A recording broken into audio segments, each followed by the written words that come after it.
Good evening. This is the Elliott wave update for the S&P 500 and the NASDAQ 100 for Monday, December the 5th, 2022.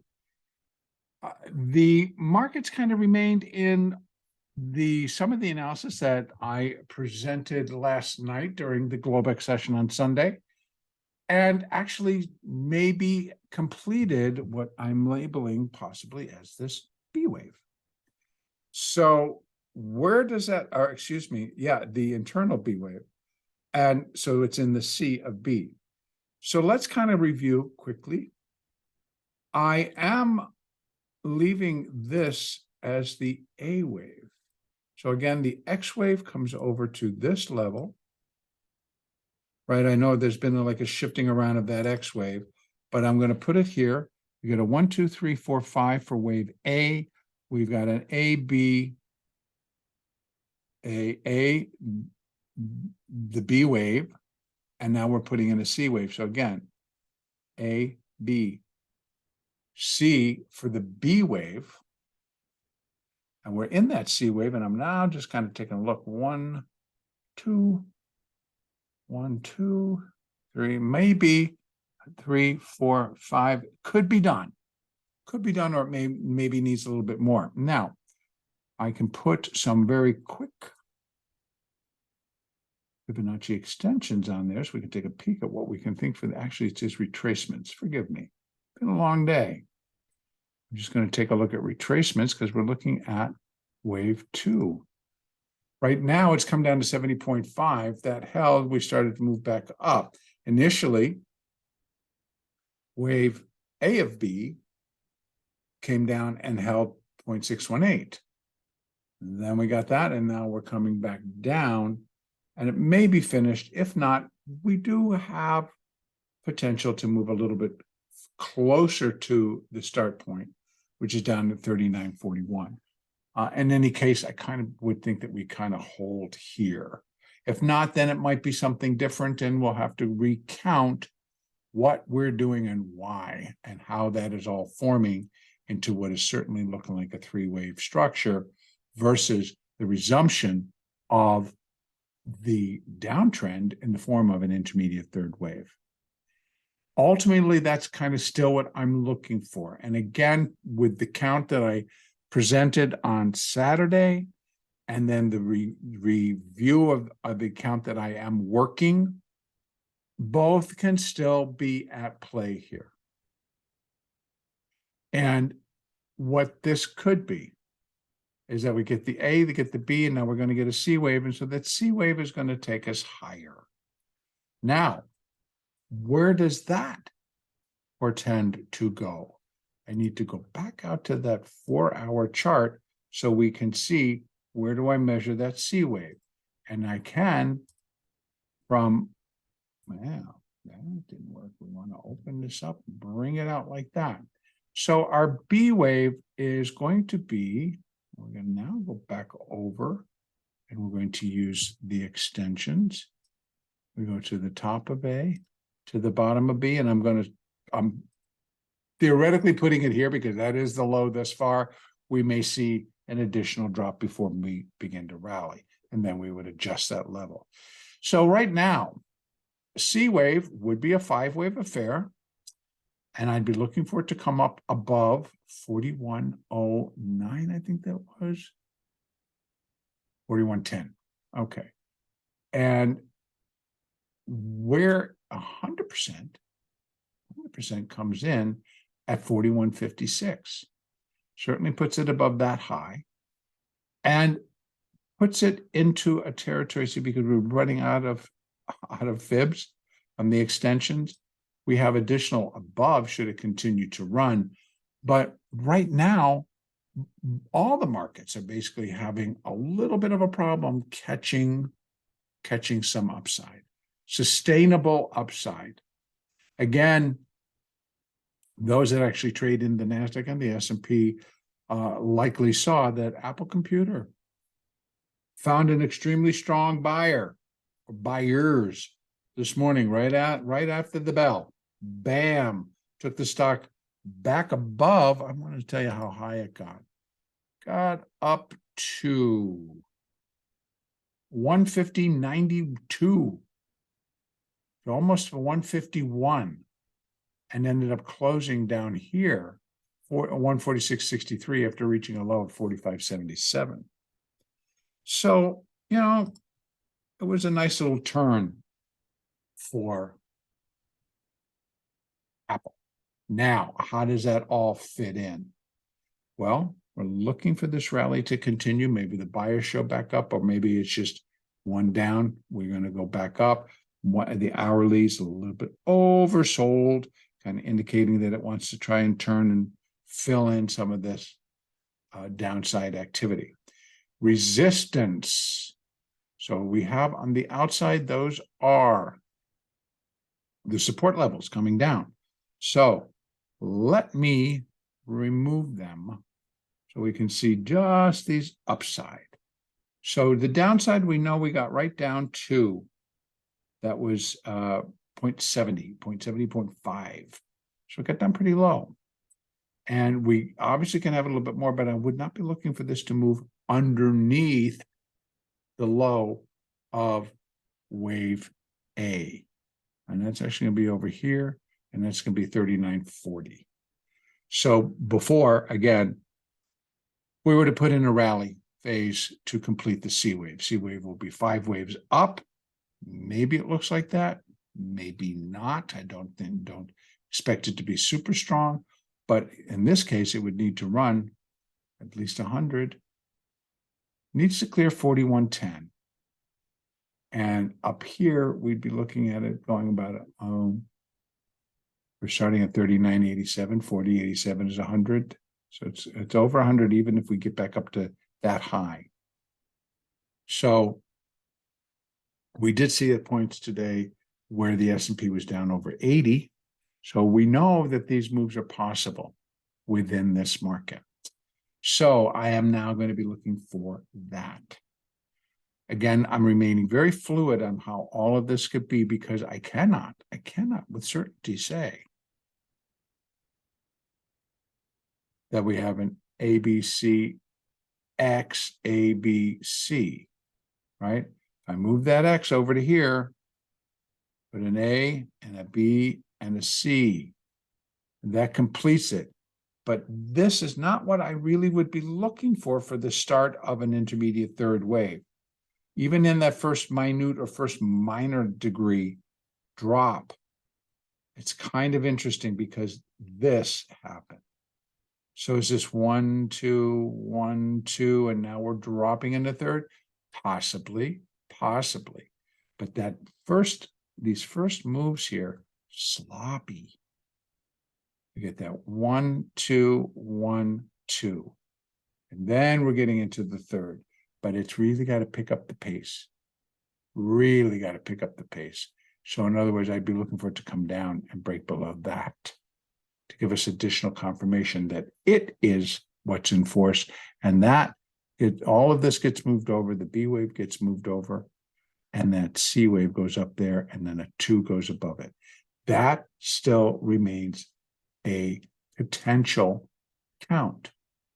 Right now, I'm going to leave it to here because it looks like we have upsides, because in my heart of hearts, I don't see that they're going to necessarily do that. Although we did at 10 o'clock saw the ISM, which was on our sheets was marked green, which means not necessarily a market mover. It came in and went paffoom, came right down very quickly. And then we took it all, and it was in the next one, the next bar, where then it caught some additional support to drop the market, and then it lasted for the balance of the day. So here we sit. Some of the reality kind of flowed back in, and we saw the dollar moving back up off of a low. We saw the bond market starting to tick lower again. Bond markets could be in an ABC, whether that ABC is complete or whether that's just a wave A, and now they're putting in a B wave, same as what we're thinking here in the S&P. All possibilities. So I want to lay that all out right now, that there is that possibility that this is all done. And again, I want to open open it back up and show you. I put the C there, and this X goes over here. That's A, B, C, 2. 1, 2, 1, 2 into the third, which will continue. So your first clue, your first indication that this is complete is they pick up that selling again and they start whacking it lower and get it below 39.40. Once it starts to break below 39.40, I'm going to be more convinced or supportive of upsides over. For now, we're just going to start working lower. And so we should do 5 down, 3 up, 5 down, 3 up, 5 down. And that would just be for likely the first portion of this.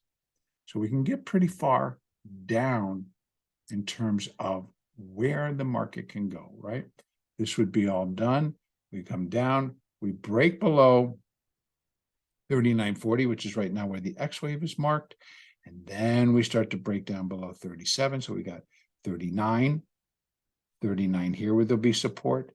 And we have 3,800, 3,700, 3,600, 3,500, ultimately all to be cleared by a intermediate third wave. That's what's going to kick in. It should not take us all that long to get down there. Now, again, this week, light in terms of what's going to come out economic data-wise. We have international trade in goods and services tomorrow morning.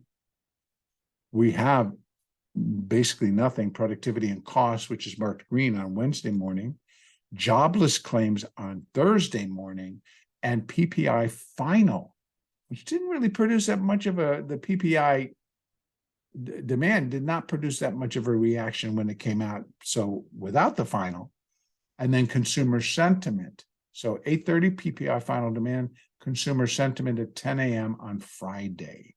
So we do have some. I'm not really looking for many of them to really start pushing things around, but hey, that could be the surprise that we get. So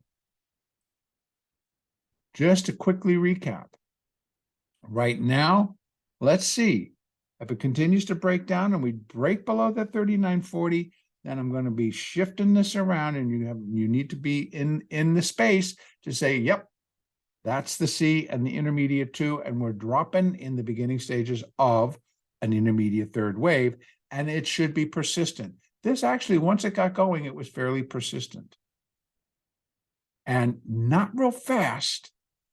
It almost seemed like we had some believers, but not enough. So again, sitting on the fence, waiting for the mighty oracle of the Fed to come and inform us of what our direction will be for the coming weeks, months ahead. All right, so that's leaving the S&P. Let's go over to the NASDAQ, which basically sits in the exact same position. Here again, I put the X wave over. It could go there. Then we get an A, B, an A wave, A, B, C for A, B, C for B, and a 1, 2, 3, 4, 5 for C. So, in fact, you know what I'll do? I'm going to move that over here on the NASDAQ and leave the other one on the S&P, so that if I'm switching between charts, you're going to see both. They're in the exact same count, but now I want to show the other count that we have. So I'm going to put an A up there. A, B, C, A, B, excuse me. A, B. Sometimes I get caught up in my own counts. It's like, how many ABCs do we need to count? Well, a lot. And then this would be the C wave. So if I leave that up there, because again, the NASDAQ continues to display itself as the more weaker exchange. I don't want to do that. I want to do this. So I'm going to come over and I'm going to put that C wave in there. And we got to do it in that one. And we're going to put that up. Boom, boom. Put that up there. And put the B wave up there. And just get that done real quick. So what we're saying, and I'm not going to put that 2 up there, but what we're saying basically is that C wave is done, and so is that wave 2. So I feel we'll know pretty quickly tomorrow which one it'll be, whether it's going to be what I'm showing in the S&P, which is that this was A and this is B, like that, and I'm just going to take that away. And now we're going to get a turn. So in this case, if this is the C, then when it's 1, 2, 1, 2, and then we're into the third. So we need to pick up the pace with this market kicking into gear a little bit stronger. And it might do that tomorrow. And then what would support it is a break below 11,465. That would kind of conclude that this is likely all in place. Otherwise, we might have to move it back around again if this is only wave A of the second ABC, because this would be the X down here, and that's the first A, and then this is A, B, and now we're in that C wave, right? So we have the A, B, into the C wave down, 1, 2, 3, 4, 5. That would go up there. I'm going to actually take it away because I don't want to leave it there. But that would be the other side. So what we got going on is we are seeing the weakness. This basically was, you can't really see it. This was our opening. That was them running up Apple and then just killing it and then bringing the rest of the market down and then finally bringing Apple down, which finished down $1.18 versus finishing up 3 or something as it was. So this is what we get. This is what we have. Now, if we're looking for that downside here, first I will put, if we're looking for that, I'm just not according to this count, but according to would be over here. And so it didn't come down and take out that low from Friday. But I'll put it here anyway. We have upside potential, and it really does rattle around. Here's that 12,500. And I've been telling you, it keeps showing up, it keeps showing up. And this is the trend line from the all-time high through the March highs, through the,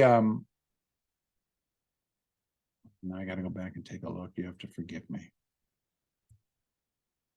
There's the highs that we had in November. So then these are the March of 2022 highs. These are the August highs. And where it would come in if we continued to move higher and reach up and hit that level. We're looking at all the way up here. 12,530, so 12,500. So, but before that, we have 12,242, 12,425, excuse me, and that would be where wave C would be equal to wave A, very common. Actually, we have 12,165, and it puts in a new high, and that would be where wave C would be equal to 0.618 of wave A. And that also fits pretty well. So again, this is the X and this is the A and this is the B. The C wave up has all these levels that it could find that resistance. Now, if indeed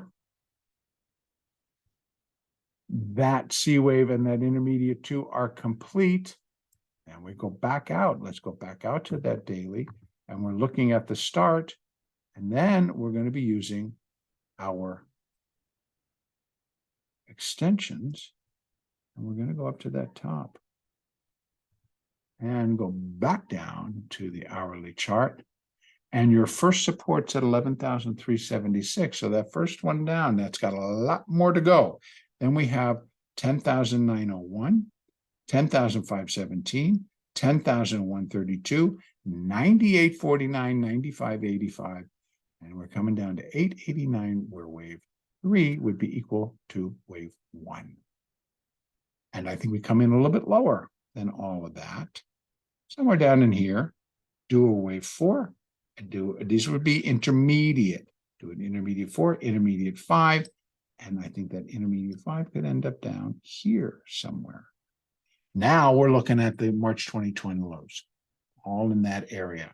And that then, my friends, would complete the primary C wave and the cycle wave A. Now, the alternate view that I presented on Saturday remains a factor here. If this all pans out differently and we're going to continue to rally, first of all, we got 12,500. Above that, we can find additional numbers, so it's going to take us above 13, maybe 13.2. What we do know we cannot cross above is here, 13,741. Is it? No, 13,006. Nah, come on, tell me what that one is. Right there, right there. 13,741. That's where, as a wave 2, it cannot go above. As a primary B wave, right? Remember, if I switch all this back around again, then yep, it can most certainly go above that. In fact, we'd be looking for it. But right now, no. So take that back, go back down to that hourly conclusion. Now, for tomorrow, I think we see additional downside. If we stop, hold that level, and start to rally with any intensity, then you're going to know that gets moved. It turns into an A, that turns into a B, and we're back off in a C wave rally. I'm leaving it that way because I'm trusting that you're going to be able to remember this. And as I'm saying it, because you don't want to be surprised, say, well, no, he said that was the end.